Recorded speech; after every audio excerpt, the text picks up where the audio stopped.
In 2010, Jan McCabe was living with her husband Bruce in a town called Lima, Ohio.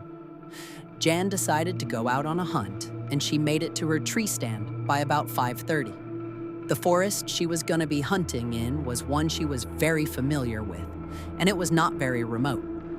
There were a couple houses just outside the woods, and her nephew actually went to high school just a mile north of these woods. But from the tree stand where she was sitting, all she could see around her was trees. By about 6:20 p.m., she still hadn't seen any deer, and she was starting to get bored, so she decided she would take a selfie. And as soon as she was done, she became aware that the forest had suddenly gone completely quiet. And she knew as a hunter, the only time this happened was when a large predator was in the area. She immediately became aware of something about 20 feet away in the tree that was right across from her. Moving left to right through the branches was this thing. Like it was a see-through person that had been wrapped in saran wrap. This thing has now moved down a branch closer to her and has stopped. Like it's perched on the branch staring at her.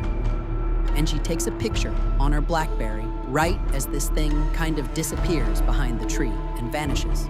All the sounds in the forest came back, and at which point she brought her phone up to look at the picture she had taken. When she looked at it, it looked like a blurry mess.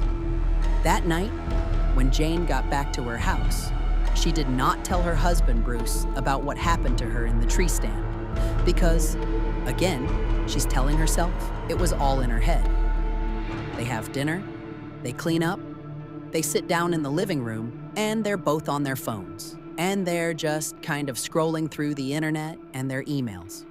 And at some point, Bruce reacts to something he's reading.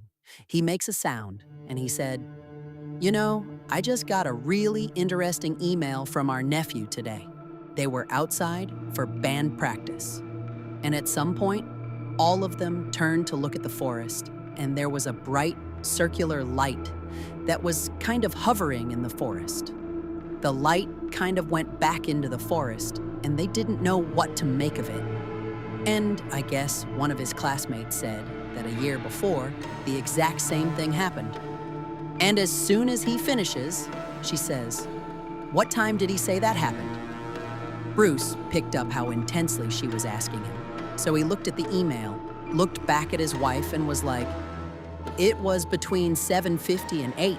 Why?" At this point, John revealed everything that had happened to her while she was hunting. You know, seeing that visual distortion in the trees. The forest she was in was the same one their nephew was claiming to have seen this circular light floating inside of. She told him she tried to take a picture of the thing she saw, but the picture didn't come out. But her husband, who is an optical physicist and therefore an expert at analyzing a picture, said, "Here, let me take a look at it." He discovered an anomaly. Jan's Blackberry was only capable of taking pictures in 3 distinct resolutions. And this picture she had taken of this thing she saw in the trees, it was some random size that the phone was actually not capable of producing. And eventually, Bruce started conducting experiments to see if he could duplicate this image his wife had created. And he got pretty scientific about it, and he could not duplicate it. Bruce believes whatever was in the trees distorted this image. The picture resolution was altered in such a way that something had to have an effect on it. There was a third-party effect on this picture.